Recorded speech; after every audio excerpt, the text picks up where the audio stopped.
you ever walked into a room and felt like something or someone was there with you? Do you believe in ghosts? Is there a way to investigate unexplained experiences? You are in the right place, for Indian River Hauntings presents Encounters with the Other Side. The ghost guy, Larry Lawson, is your host. With years of experience in law enforcement, he knows how to search for the truth. Stay right here as Larry and his guests from around the world discuss paranormal evidence and answer your questions about encounters with the other side. Good morning and welcome back to Encounters with the Other Side. I'm your host, Larry Lawson, also known as the Ghost Guy, and we're here to talk about everything paranormal. And paranormal can mean a bunch of different things. It's not just ghosts, which happens to be my area of study, but it includes anything that sits outside the normal realms of known science. Could be cryptids, could be UFOs. Could be Bigfoot. Could be Bigfoot. Chupacabra. Anything's on the table on Encounters with the Other Side. But this is also a call-in show, so we're really hoping to hear from you folks today, to hear your ideas, thoughts, opinions, as long as they're respectful, on the subject. Want to let you know that you can listen into us not only on 1590 WPSL, but you can also hear us live on WPSL's website, Google Home, Alexa, and the TuneIn app. So please listen and call in. Let us know that you're out there. Let us hear of your encounters with the other side. If you want to stay caught up with us, website, www.indianriverhauntings.com, www.paranormalfbi.com, and you can catch us on Facebook at Indian River Hauntings and the Florida Bureau of Paranormal Investigation. I want to take a couple seconds to just let you know what Indian River Hauntings is doing this month. It's October. It's our month, and we've got a ton of activity. We've got several walks in both downtown Vero Beach and the beach side in Vero and Sebastion. So if you are interested in joining us on any of those, please check out our websites. I do want to make comment on several events we have going in October 23rd in Fellsmere will be our next Fellsmere Paranormal Experience. And it'll be there that we will break bread together, a little presentation on paranormal research and investigation. And then my team and our guests will have a paranormal experience in both the Marsh Landing Restaurant and the old school in Fellsmere. It's a very exciting time, so we'd like to invite you on. There'll be a costume contest also that will include prizes for the best costumes. Cliff, what costume are you going to be wearing?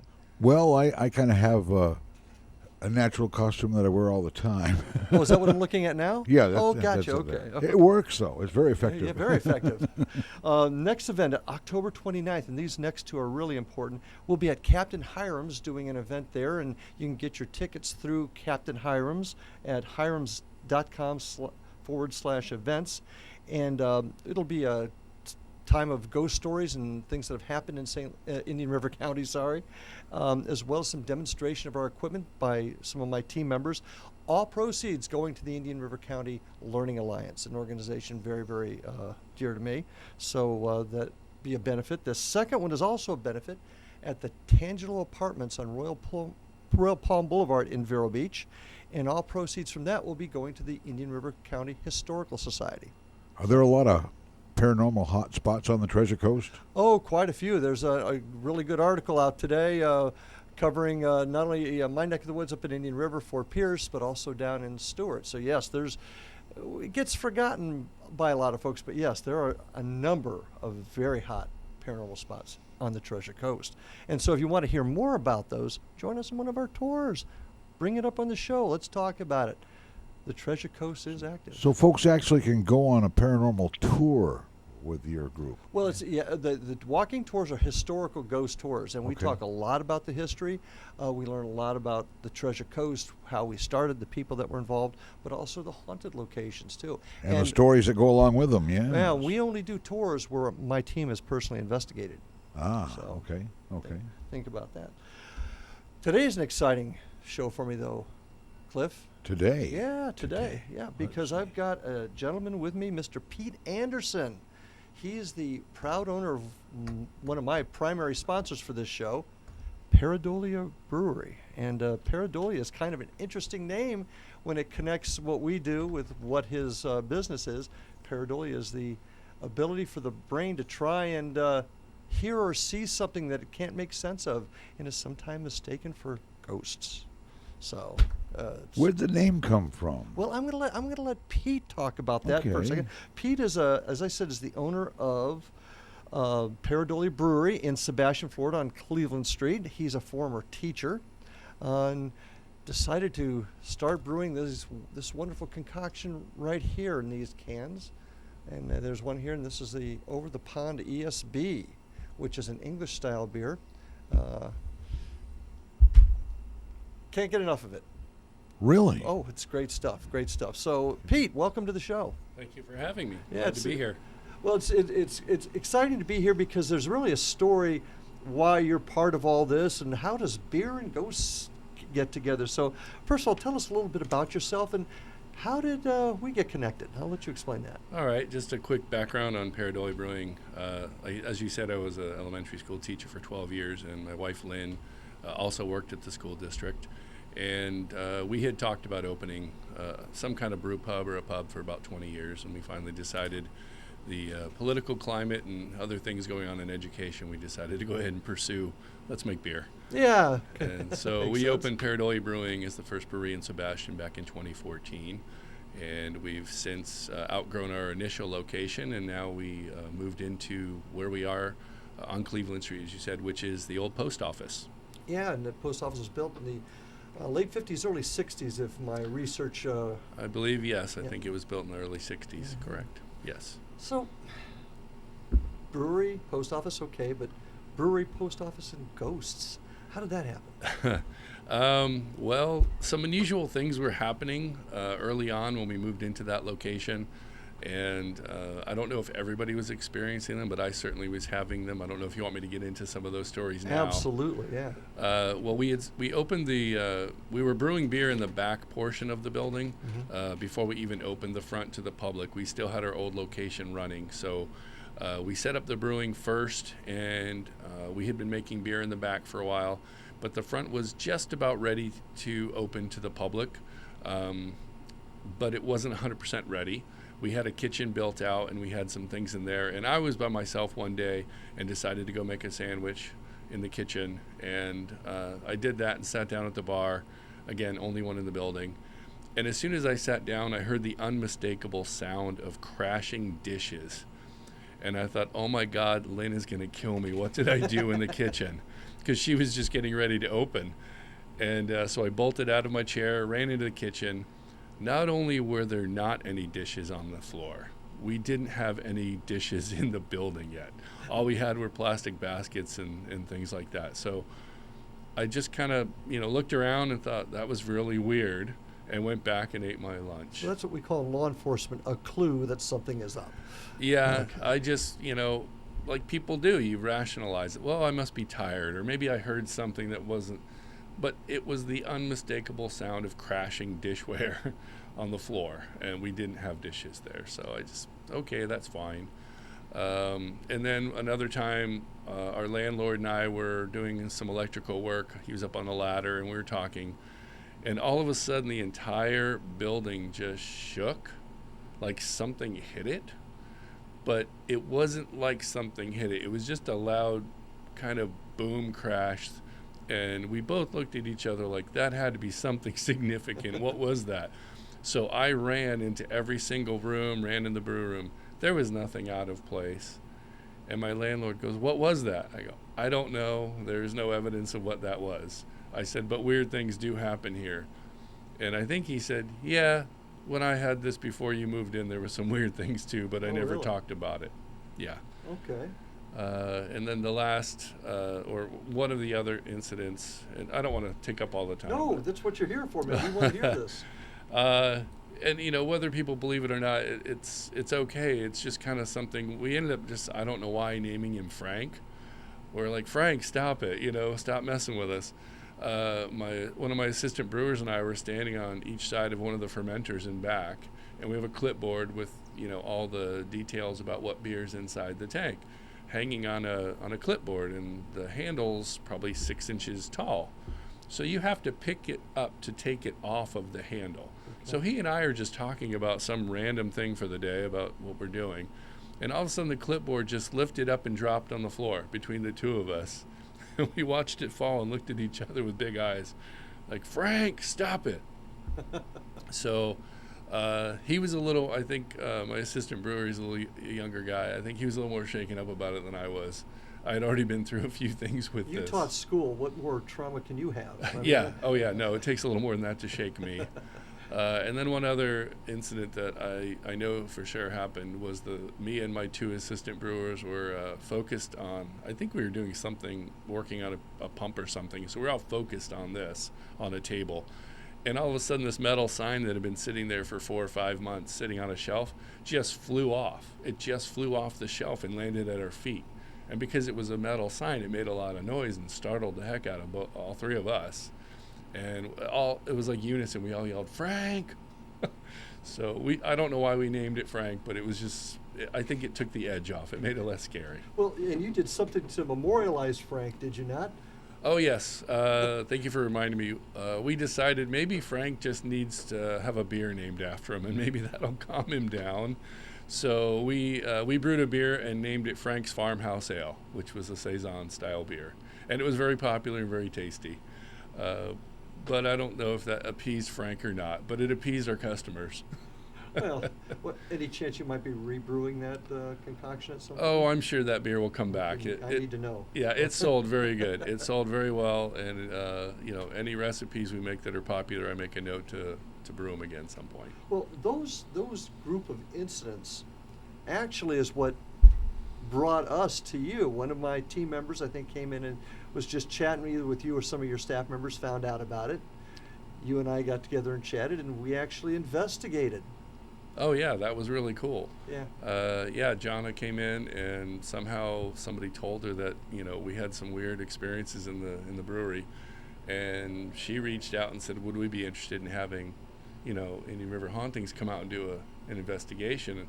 And I had seen a few of those TV shows before, and I thought, I've never done that before, and I'm always up for something new. Uh-huh. So I thought it was going to be really cool, which it ended up being really cool to have you guys come in. When actually we've been now, I believe, 3 times to the... Yes, 3 investigations were done. And what's interesting is, we do a lot of historical research when it comes to this, and we found out that when the federal government built that, because it looks like an old post office. So the cookie cutter, 60s post office.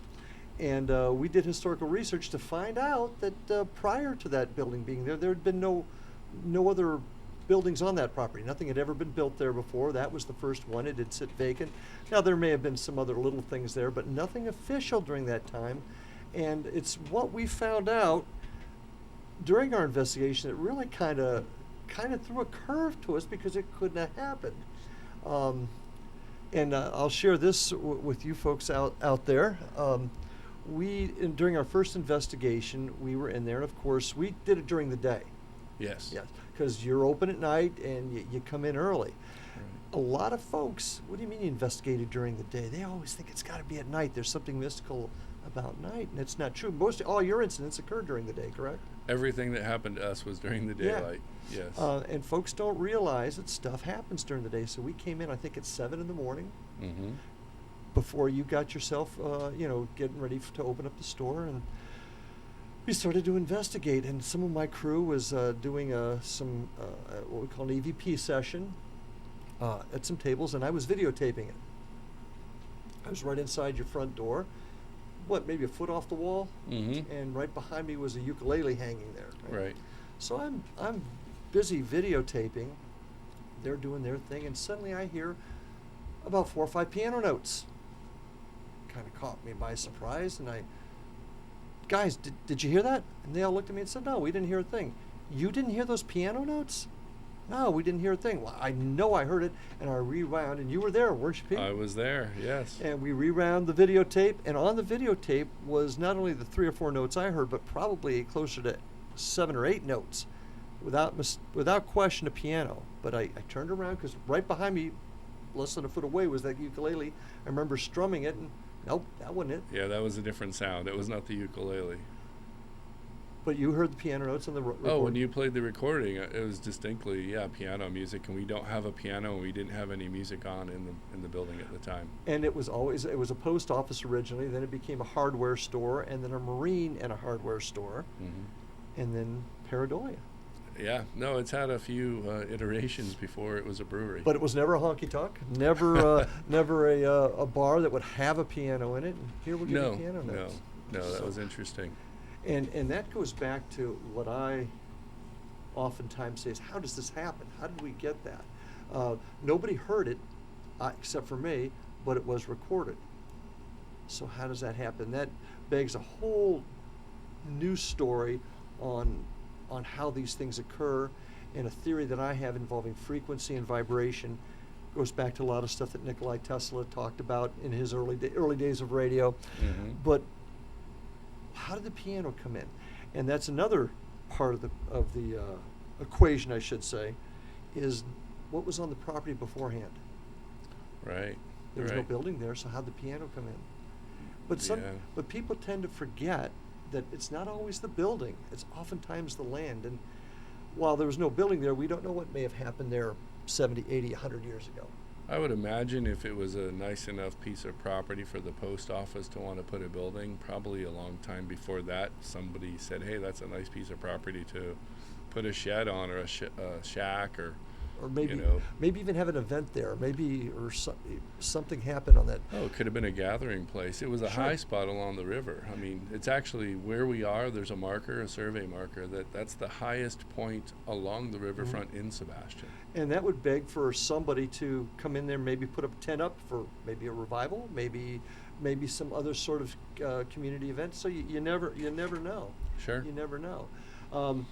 But while we're at it, as I think we're getting close to our break, are we not, Mr. Cliff?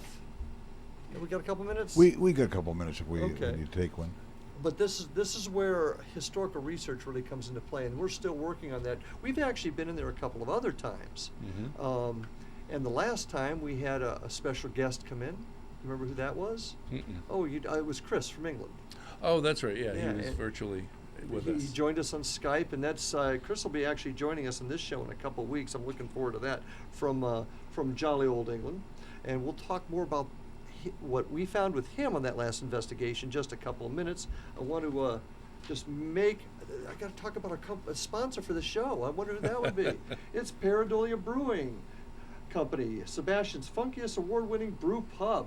They have 16 taps of handcrafted beer, brewed on site, as well as a nice selection of wine, cider, and seltzers. They serve a parody fresh food to satisfy hunger pains, and they're family friendly too. Bring your dog because they are pet friendly. Live music every weekend, and you can stop by 6 days a week or look for their beer on tap along the Treasure Coast at select bars and restaurants. But more importantly, ladies and gentlemen, you need to understand, face it, beer is good. WPTV's First Alert Weather on WPSL is brought to you by Seacoast Air Conditioning. Family owned and operated on the Treasure Coast since 1982. Online at seacoastair.com. Now with a look at our forecast, here's meteorologist Katya Hall. This afternoon, highs in the low 90s, heat index values reaching the upper 90s. We'll see partly sunny skies throughout the day with a 20% chance for a few passing showers, mainly inland. Tomorrow and Friday, a few morning coastal showers followed by scattered inland showers and storms for the afternoon. Highs in the upper 80s with heat index values reaching the mid-90s. I'm WPTV First Alert meteorologist Katya Hall for WPSL 1590, the talk of the Treasure Coast. At Seacoast Air Conditioning, they believe in 3 basic fundamentals: answer the phone, show up on time, and fix the problem right the first time. Seacoast Air, family owned and operated since 1982, waiting to answer your call 24/7. Comfort crisis, don't roast, call Seacoast. This is WPSL Port St. Lucie. And now back to Encounters with the Other Side. And we are back with my guest today, Pete Anderson, owner, brewmaster of Pareidolia Brewery in Sebastion, Florida. So getting back to our investigation now, before we started talking about this last investigation, Peter, did you have any experiences with the paranormal prior to this, or what did you think about that whole subject? I had some weird things happen to me throughout my life, and apparently, we'd be together with family reunions or whatever, and whatever they call the gift or sensitive. I guess my grandma was that way, and my dad apparently had something like that too. So we've always been in tune with like just some odd things. But one particular thing, we had talked earlier off air about when I was a school teacher, we would take the students to St. Augustine for field trip every year. And it was kind of funny, we herded all these kids into the old jail. Mm-hmm. And I'd been there many years, taking the kids there. It was all very routine stuff. But the jail is reputed to be very haunted also. Yes. But of course, I don't talk about that too much with my kids because I don't want to freak them out or anything. But I knew a little bit about, the history of the place, of course. So we get all the kids in there, the tour guide starts talking, and no sooner does the door close to, the kids are in the cells, and they're all kind of excited. And all of a sudden I hear loud bam, bam, against the metal door that we all just came into. And I kind of glanced at a couple of the dads that were standing there, were chaperones, and so I snuck behind them to open the door thinking we must have left a kid outside or a parent. And I opened the door and there's a big wide open courtyard, bright sunny day, there's no one there. And the tour guide kind of gave me stink eye, like, why are you opening the door in the middle of my speech here?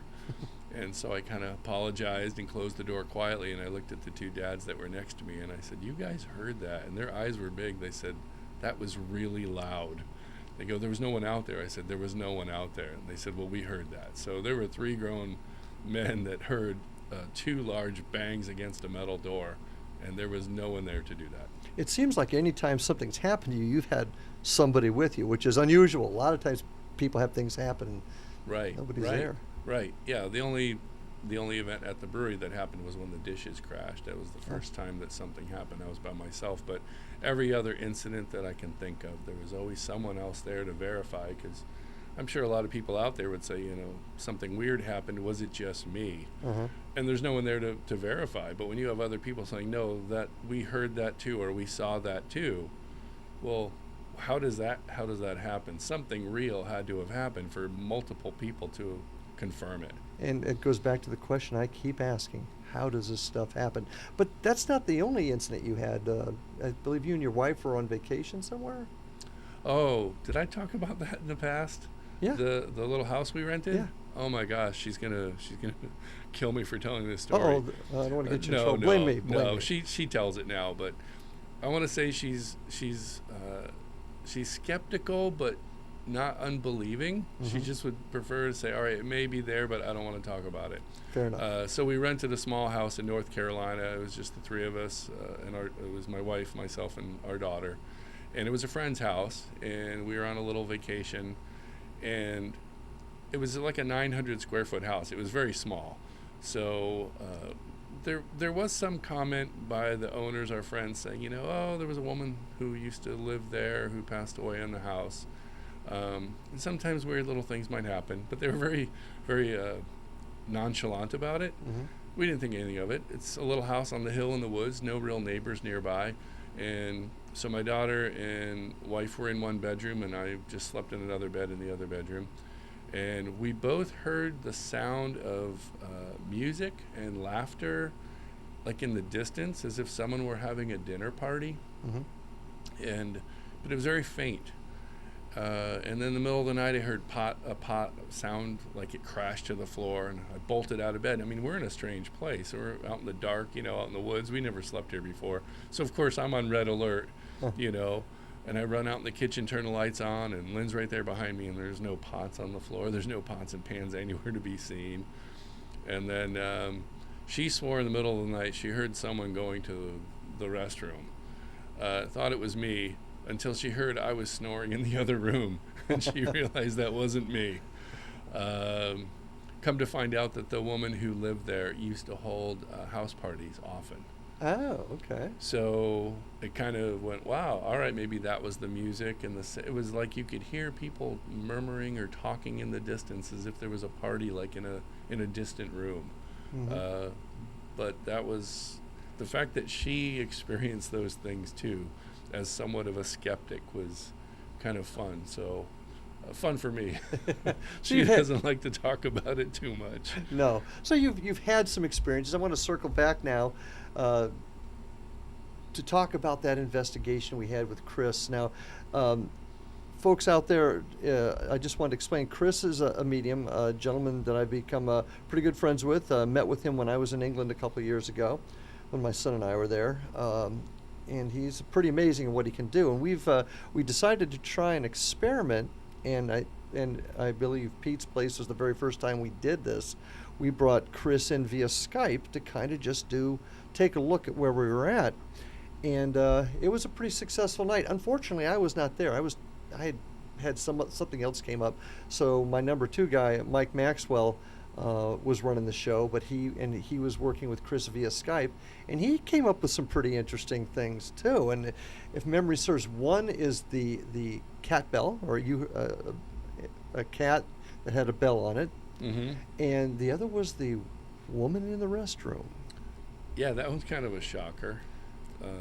If I recall, he said that again, he's on a computer, so it was kind of interesting to see him on the computer, Mm-hmm. and one of your colleagues was walking around the building with him.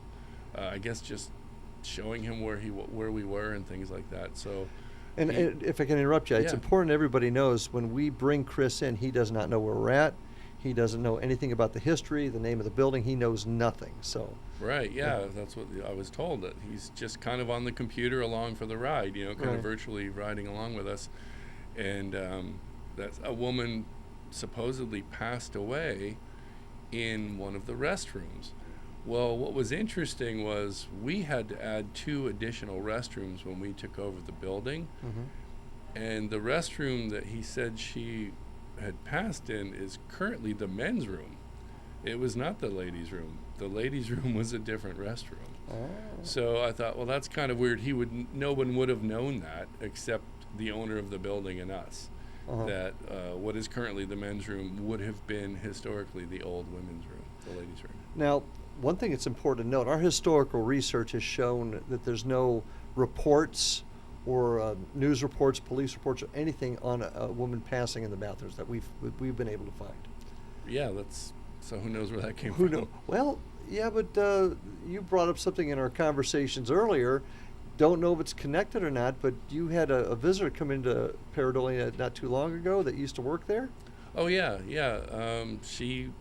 She wanted to meet me and tell me that she used to be a postal worker at the old post office, and just through conversations, I think somebody mentioned that that we had some interesting activity there, Uh-huh. and she brought up the old postmaster was a woman named Beulah, Mm-hmm. which I did not know that until your team came in Mm-hmm. and brought that name up, and I thought, wow, okay, here's living proof that Beulah was here and worked with her. And I think the one thing that was interesting was Chris actually commented that the person in the restroom, the woman in the restroom, was not happy the fact that you turned it into a brewery. Yeah, that was kind of a little slap in the face. It's like, whoa, sorry, we don't want to offend anybody. We're just trying to make people happy Well, here. but the thing about it is, if that was her post office, Right, if, sure. Oh, yeah, we're in her space. Yeah, and if anybody believes that these events, these occurrences, are the result of, or the essence of of people that have passed that are still there, they probably retain some of their personality, at least theoretically. Sure. And this is my post office. Right, right. So that could easily be part of it. Yeah, well, I'm firm. It's it's a known scientific fact that you can't destroy energy. It can only change form. Mm-hmm. I mean, I used to teach my 4th graders that all the time. You can't destroy energy, it just changes form. So a person is energy, and where does that energy go when they pass away? So that's always been an interesting question I've always had. What happens to that energy? Where does it go? What form does it take?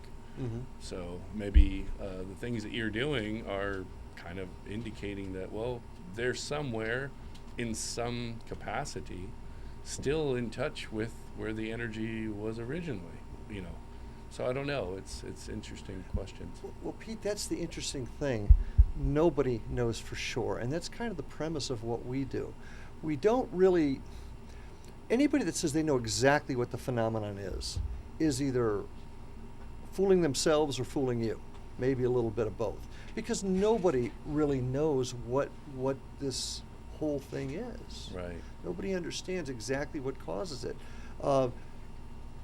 Carried a gun and badge for 40 years, and and they never took my gun away for being nuts. I know what I've seen.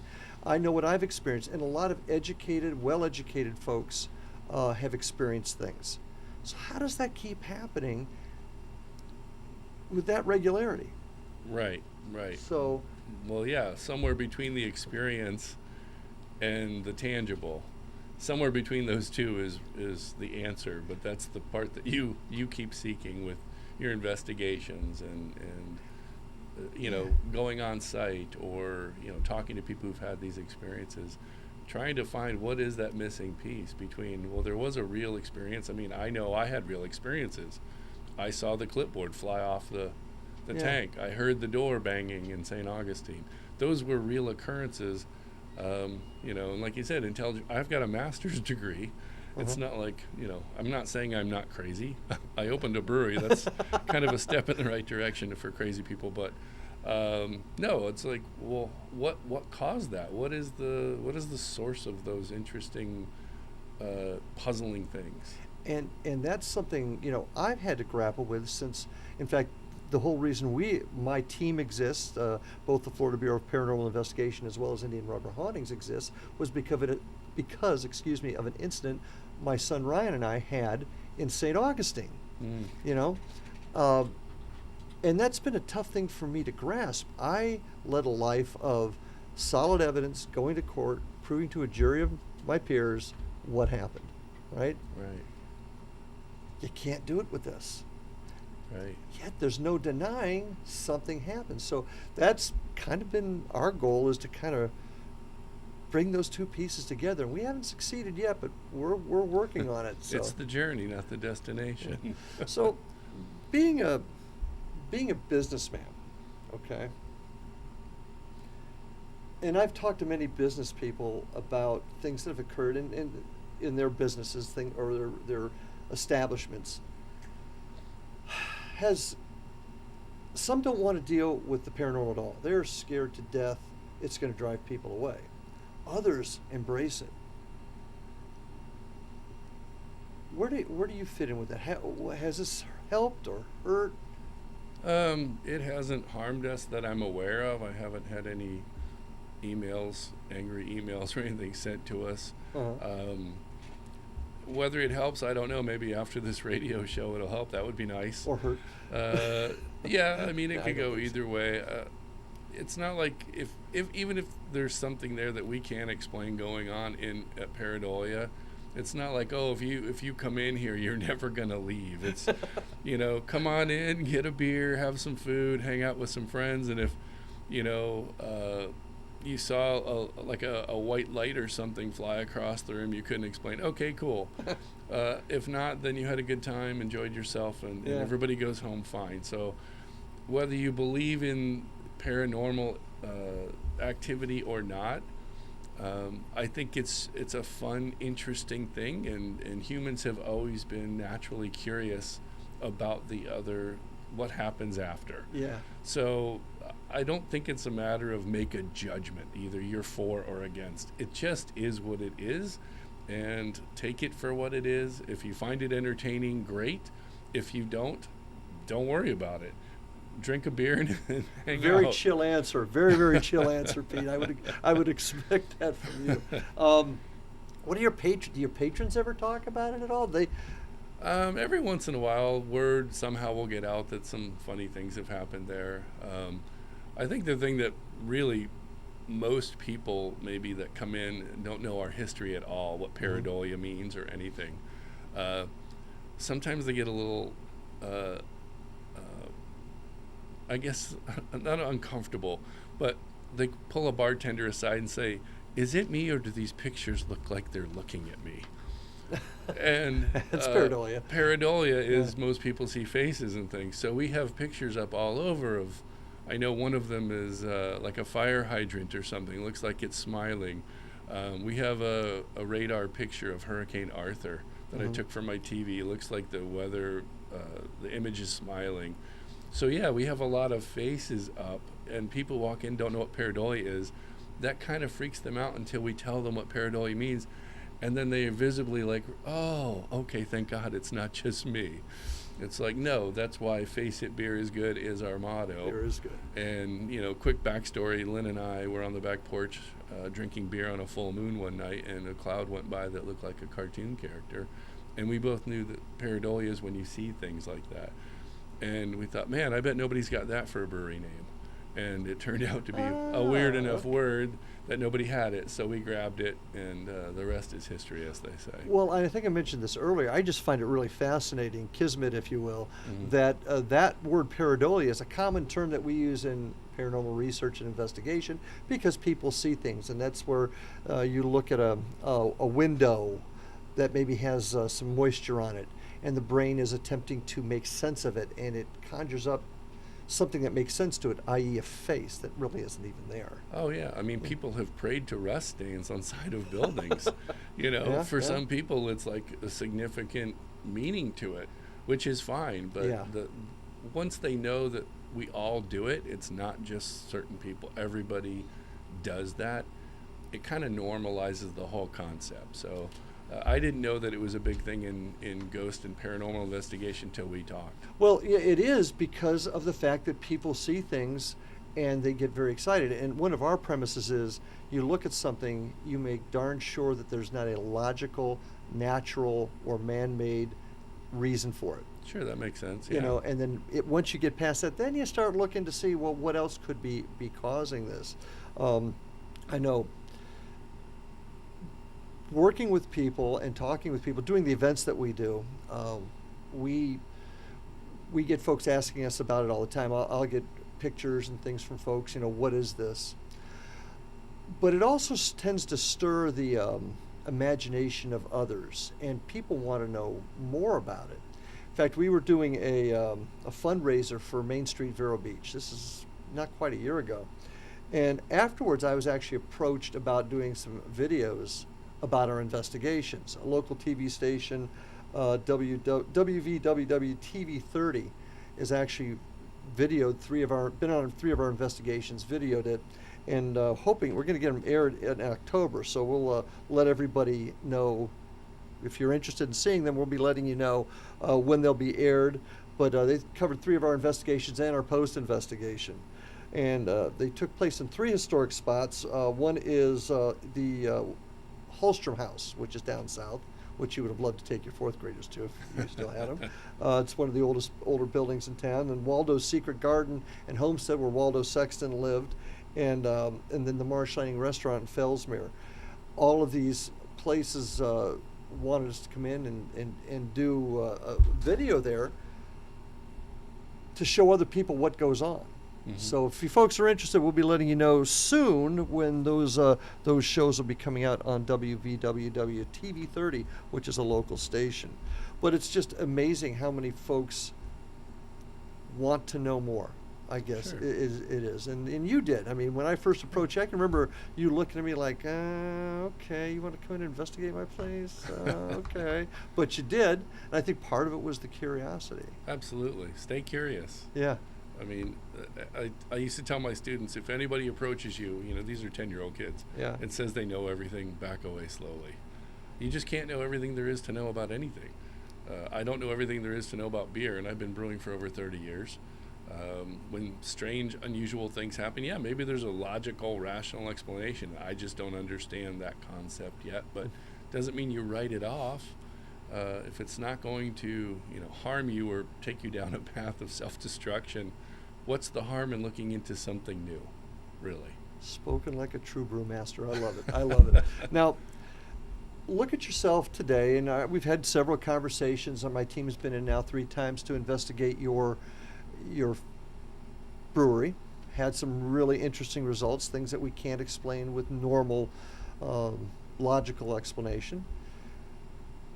Where are you at now as compared to the first day that we ever met and talked about this, as far as your belief, understanding?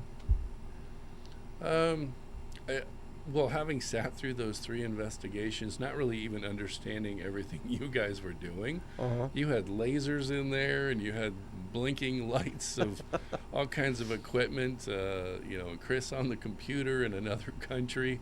I mean, to be honest, a lot of it was baffling to me, but it was fascinating at the same time because, probably the same if you walked it back in the brew room and saw me making beer, you'd be like, what is that guy doing? Yeah. But what the end result is, that was kind of cool. So, it hasn't really changed, again, for me personally. There's definitely things in this world I don't know and can't explain. And I'm sure that will continue long after I'm not here. That's the fascinating part about it all. I don't know that we're ever going to come up with the answers. I don't know if we're ever going to determine whether or not that was Beulah the postmaster that was detected in the store. But I think that's part of the mystery. Maybe it's part of the thing that drives me. This is the world's greatest mystery, and I'm hoping someday to get enough evidence to solve it. So, Cliff, you've been sitting there all intrigued. I'm like the audience. I'm awestruck with the stories and love the stories. Well, I think the interesting thing about this is Pete's a regular guy. I mean, taught school, brews some beer, yet these things happened in his establishment that couldn't be explained. How many other people out there have these same type of things occur and never say anything about it? Pareidolia, though, that reminds me that I have an incredible memory as a small child, 3 and 4 years old. I was having a nightmare because the house I was in upstairs, they hadn't built the outer walls in there yet. And up in the corner there was a knot hole and a triangle. As I awoke, it was a bird mocking me. I was only about 3 years old. But looking up at the knot hole later and the triangle that was up in the corner, that was a Pareidolia experience with just the raw lumber on the inside of the wall at the time. Yeah, and I think that's actually an important story to describe why we investigate the way we do. Right. To make sure that there's not a logical, or there is a logical explanation to what happened. Now, you mentioned something, though, about a child. You had some experiences when you were a kid, I believe. Oh, yes. But Pete, did you? As a child, have experiences? Oh, lots of weird stuff. Oh, really? I have 2 older sisters, and we used to live in a strange old wooden house in New Jersey when we were kids. And when we get together as adults, we all talk about that was a weird house. There was just... It didn't help that there was a slaughterhouse next door, literally. Oh, okay. It was every nightmare you could imagine, but we were not wealthy, and apparently that was the only house we could afford to rent at the time. But it was on a hill, it was a dark hill, and there was Sounds like a movie. Oh, The Dark Hill. Yeah. No, but as a child, real quick story. I was probably less than maybe 2 years old. I was under 3. My mom and my grandmother were looking through a photo album, and they flipped a page open, and I started yelling, "Grandma, Grandma, Grandma." That grandma passed away a week before I was born. I'd never seen a picture of her. I wouldn't know who she was, and I said her name. And both my mom and grandmother looked at me and looked at each other like, how the hell did he do that? I don't know. I just...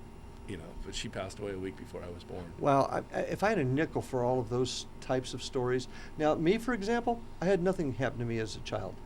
I had no paranormal experiences that I can recall. And, a lot of folks talk about those experiences. And kids do tend to have experiences because their minds aren't as cluttered. As things seem to just seep in easier. And then we become adults, and we got bills to pay and lives to live and whatnot. Right. But nothing as a kid, and I think that's why I wanted to ask you. I didn't know you'd had an experience as a kid. I'm sure if I sat here and thought long enough, more things would come up. But that was when I was an elementary school teacher. The purity of the kids. They come up, They just tell you what's on their mind. They're not analyzing it first. It's just coming out unfiltered. And that is pure truth. Whatever their truth is, to them, that's the truth. Well, and how many times have you seen or heard about kids talking to an imaginary friend? Oh, yeah. You know, how often is that their imagination? How often is that something else? I know in the Fellsmere, the old Boys and Girls Club in Fellsmere, which was in the old City Hall, Yeah. the staff there would tell me the kids would come up to him and say, yeah, there's a little kid that plays with us here in the school. Now, we've had enough experiences in the old Fellsmere school, even got an absolutely, probably the best EVP we ever got out of the Fellsmere school was a little boy we call Billy. And one of my guys asked him, "This is the room you like to be in?" Clear as a bell. Yes, sir. Little boy's voice. Clear as a bell. Wow. So kids are just sponges for that sort of thing. Wow. And they're uninhibited. They don't know how to hate yet. And they're not cluttered with the problems of the world yet. Yeah. You know, and that's why adults tend to have less experiences, I think, like that than kids. And we oftentimes just kind of pass off what kids say. Oh, yeah. You know? Adults Oh, they're just definitely kids. do They're that. just talking, right? Yeah, that's Or it's an imaginary friend because they're lonely and stuff like that. And I'm sure that can happen. Sure. So just a whole interesting subject that we're going to probably broach in another show, just talking about kids and what they're doing. Well, you know, Pete, I got to tell you, ghost stories or not, your brews are something else. I really do enjoy them. I try to partake of one whenever I'm in town. What am I holding here? Over the Pond ESB, 5%. Not bad. It's got a great name too, because it can cause pareidolia. You can see things in the soundproof carpeting on the wall. You can see little faces and stuff. Or sometimes make it, when you do see it, a little bit easier to take. Yeah. So, but anyway, I do want to thank you for being here today. Parting thoughts? Anything you'd like to say about what's going on at the Pareidolia? I'd love to hear what kind of things you. Well, thank you for having us on here, and in an unusual capacity. Not every brewery, I suppose, can have these conversations. There are some haunted breweries around the country that I've not only been to but read about. Okay. So we're not the only one. It's just kind of fun.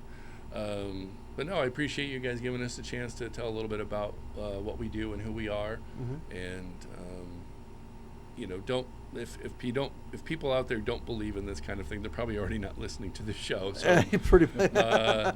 but if they're new listening to it, don't let this show scare you away. Pareidolia is a warm, inviting, fun place. Oh God, I'd love it there. Bring the whole family. And it is a family-friendly place. You do have great food there. I have eaten there. I just really enjoy the whole atmosphere behind Pareidolia, and it's just a great place to take your family. And got anything coming up in the next couple weeks? Actually, we have a couple big events coming up in the next 2 weekends. This Saturday, October 9th, we have our annual Wiener dog races, and it's just what it sounds like. We have dachshunds that run down a drag strip, and that money that we raise from that goes to Halo No Kill Shelter. Excellent. That's going on this weekend starting at 1. And next Saturday after that, I think is the 16th, is our 7-year anniversary party, where we're going to have food trucks, live music, raffles, and just celebrate being open since 2014. Wow, it's been that long already. It's been that long already. Wow. And you're still a huge success. Everybody talks about Pareidolia. So I want to encourage all of you out there, if you're listening, next time you're into Sebastion, check it out. Just want to again remind you of our events coming up with Indian River Hauntings this month. Check out my website at www.indianriverhauntings.com. You can see the schedule of everything we have going on. Do want you to remember Fellsmere Paranormal Experience on the 23rd with a costume contest. Captain Hiram's event on the 29th, all proceeds going to the Learning Alliance, and the Tangelo Apartments, and we'll talk a little bit more about that as we get closer. There's an event going on there that will be all proceeds going to the Indian River County Historical Society, some great friends of our organization, very supportive and just darn good people. So do everything you can to support both of those organizations. Cliff, any parting thoughts? I'll tell you what, It's a good thing we're doing this in the midday section of the daytime, because if we did this at night, it can be pretty scary if you haven't followed along with this sort of thing. Now you can see this kind of thing on television all the time. There's ghost hunters and paranormal investigators, but that's basically what you guys do. That's what we do. What I think is the most fantastic thing about it, when I was looking at your website, that you actually do tours where you take some folks on a tour into a potentially haunted situation, where you can go in there and detect what's going on with the paranormal hardware and software that it takes to do so. Yeah, and I get a lot of people ask me, will I see a ghost? No, no, I can't guarantee that. Once again, I mentioned it earlier that they're not circus animals. They don't come out just because we order them to. But we've had some really cool experiences with the paranormal on some of our tours. So come on out and join us, folks. Check out our website. And you can also email me at ghostguy59@gmail.com if you have questions or thoughts. Now, where'd that tag Ghost Guy come from? Is that just what they call you, like a nickname? I can't even remember who started it. Yeah. It just is a moniker that got stuck with me. It might have been a newspaper article a few years ago. Oh, well, okay. I don't remember where it came from, but it just sort of happened. Okay. But I don't want it to cloud the fact that we are fact finders, and someday we might find out it really is the other side. You might discover something dramatic. Yeah. I mean, or find out it's us. Like we are getting some disclosure on the UFO situation that we've always wondered about, and that's part of the topics that you'll have from time to time. Absolutely. We're going to have some guests on that are Florida experts on the skunk ape or Bigfoot. We're going to have some UFO experts on it. So, folks, you need to listen to the show. Be part of it. Call in. Give us your thoughts and questions. We've got a whole lot of topics coming in the future, and we want you to join us on the other side. So until next week, stay safe. And we'll see you on the other side. Wow, I guess we will. All right. A sneak preview at that anyway. Again, thanks to Pete Anderson from Pareidolia. Appreciate you being here, my friend. Cheers. And folks, we'll see you next week. Absolutely. You've been listening to Encounters with the Other Side. Right here on WPSL, Port St. Lucie, the talk of the Treasure Coast.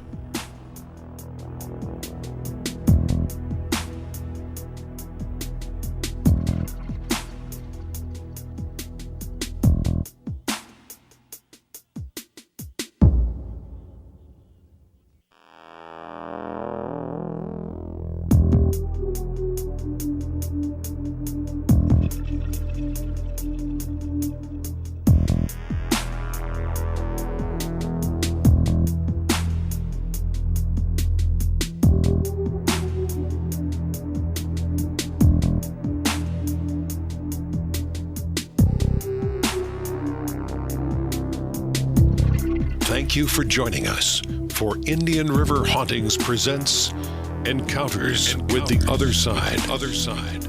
If you'd like to join Larry for a ghost tour or one of his events, check the Indian River Hauntings website for Treasure Coast locations, and be sure to follow on Facebook, Instagram, and YouTube. Until next time.